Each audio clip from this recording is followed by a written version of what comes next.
Frank Delvecchio picked up a service call on a Tuesday morning in Bergen County, New Jersey, in the spring of 1994. The man on the other end of the line had already made up his mind. A plumber had been out 40 minutes earlier, looked under the sink for about 90 seconds, and told him the cartridge was shot. "New faucet," he said. "Parts and labor, $180. He could be back out Thursday." Frank asked him one question before he agreed to schedule anything. "Is it dripping from the spout, or is it leaking down around the base of the handle?" The man didn't know there was a difference. Most people don't. And that one question, the one the first plumber never bothered to ask, is the reason Frank Delvecchio spent 34 years fixing faucets instead of replacing them. If there's a faucet in your house right now doing that same slow, maddening tick into the basin every 8 or 10 seconds, you're about to learn the same question Frank asked. And somewhere between $2 and $11, using parts you can get at any hardware store today, you're going to fix it yourself tonight, without touching a shut-off valve you don't trust, without a service call, and without buying a new faucet you don't need. Here's the number that should bother you before we go any further. The EPA's WaterSense program has run the math on this for years, and a faucet dripping at roughly 1 drop per second, which is slower than most of the ones people ignore, wastes somewhere in the neighborhood of 3,000 gallons of water a year. That's not a rounding error. That's enough water to run more than 100 dishwasher cycles, leaking straight into your drain, doing nothing for you, every single day you put this off. And the part that should bother you more, the fix for almost all of this has nothing to do with the faucet itself. It has to do with a 10-cent rubber part, or in some cases, nothing more than a jar of white vinegar sitting in your cabinet right now. I want to be upfront with you the same way Frank was upfront with his customers, because this channel doesn't work if I'm not straight with you. The plumber who quoted that man $180 was not lying to him. If that faucet's internal cartridge really was cracked or corroded beyond saving, a full cartridge swap, or in older homes, a full faucet replacement, genuinely is the correct fix, and it genuinely can cost that much once you factor a service call, a matching part, and 45 minutes of labor. I'm not here to tell you every plumber is running a scam. Most of them are doing honest work and quoting honest prices for the job in front of them. The problem is what's almost never in front of them, because nobody asked. In the overwhelming majority of dripping faucet calls, Frank's own logbook, which I'll get to, put the number north of 70% over 3 decades. The cause isn't a dead cartridge at all. It's a worn or hardened rubber seal doing exactly what rubber seals do after 5, 10, 15 years of hot water and mineral exposure, losing its shape. Or its mineral scale sitting between 2 ceramic discs, holding them a hair's width apart when they're supposed to be flush. Neither of those problems requires a new faucet. Both of them can be fixed at your kitchen sink in under 20 minutes.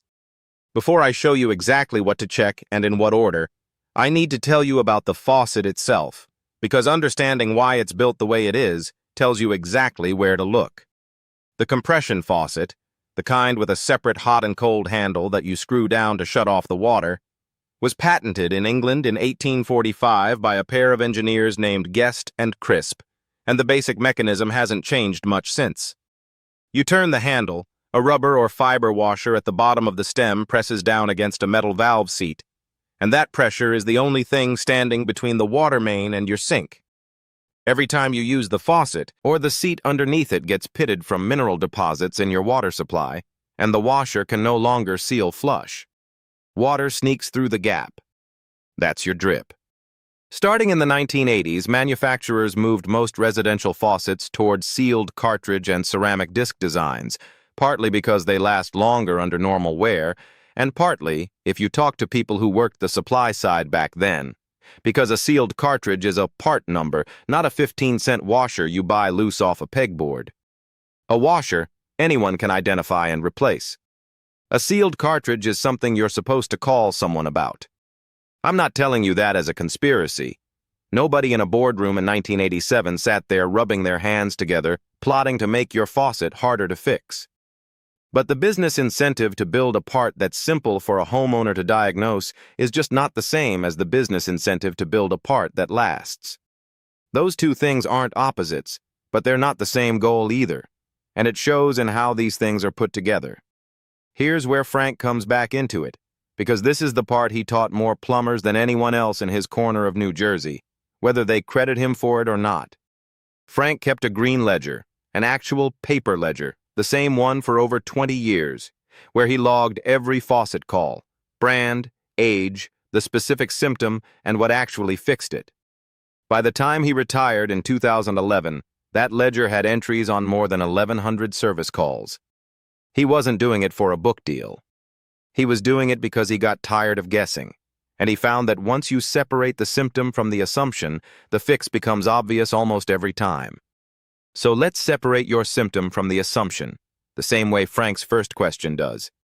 If the water is dripping out of the spout itself, slow and steady, worse when the faucet is fully off, that's almost always the washer and seat problem.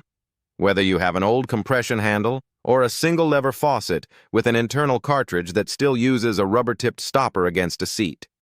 This is your $2 to $4 fix. If the water is seeping out around the base of the handle or dripping down onto the counter under where the handle pivots, that's a different, even cheaper problem. It's almost always an O-ring, and it's usually a $1 part. Sometimes something you can solve with nothing but a little plumber's grease on the O-ring that's already there. If your faucet has that ceramic disc single-lever design, the kind where the handle moves smoothly in any direction with no separate hot and cold, and it's dripping only occasionally, or only right after you shut it off, that's very often mineral scale sitting between the two ceramic discs, and vinegar alone can solve it without you buying a single part.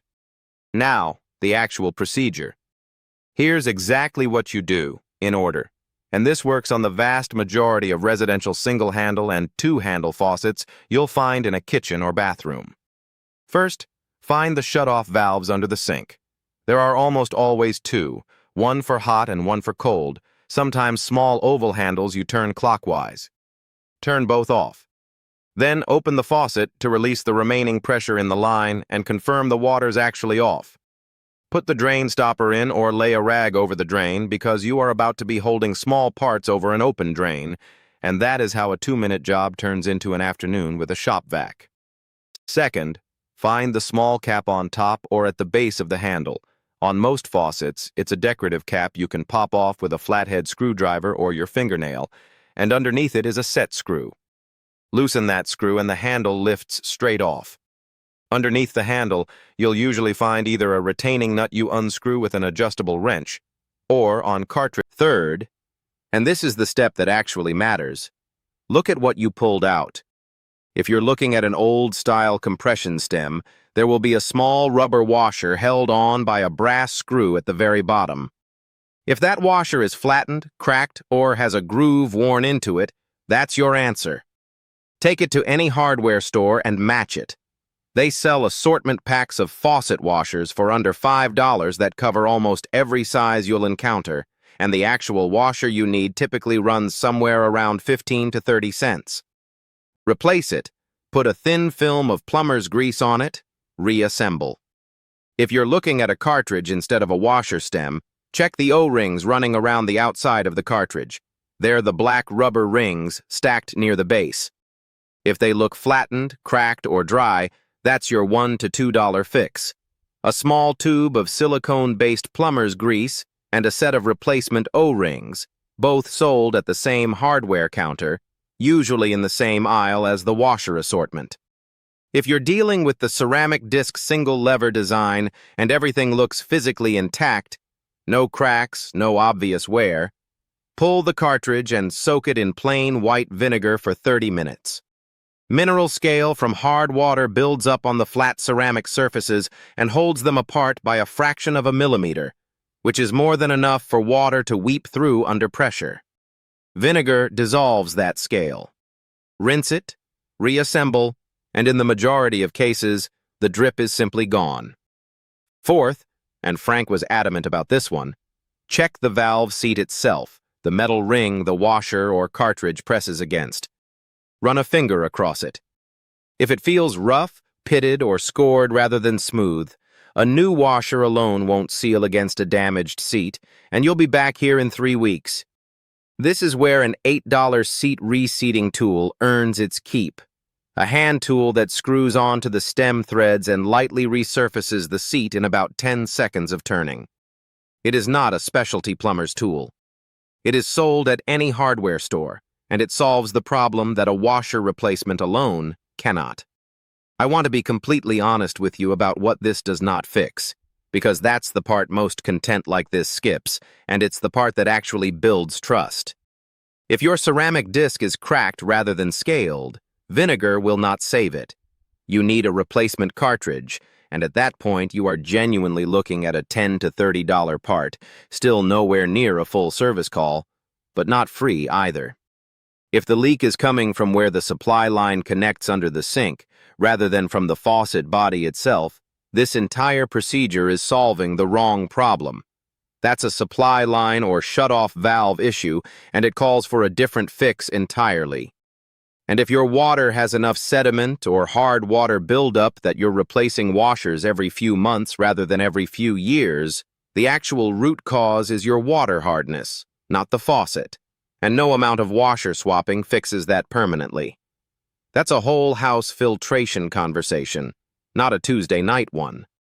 What this does fix, reliably, in the majority of dripping faucet cases in an ordinary American home, is the exact problem that a plumber would otherwise quote you a service call and a parts markup to solve. You are not avoiding a real repair. You are doing the real repair yourself, with the same parts a plumber would use, at hardware store prices instead of service call prices. There's something underneath all of this that's worth sitting with for a second. The difference between a homeowner who calls someone for every dripping faucet for the rest of their life and someone who takes off one handle, looks at what's actually worn, and fixes it. That difference isn't intelligence. It's just information. It's knowing that dripping from the spout and leaking at the handle are two different diagnoses, the way Frank asked on that Tuesday morning.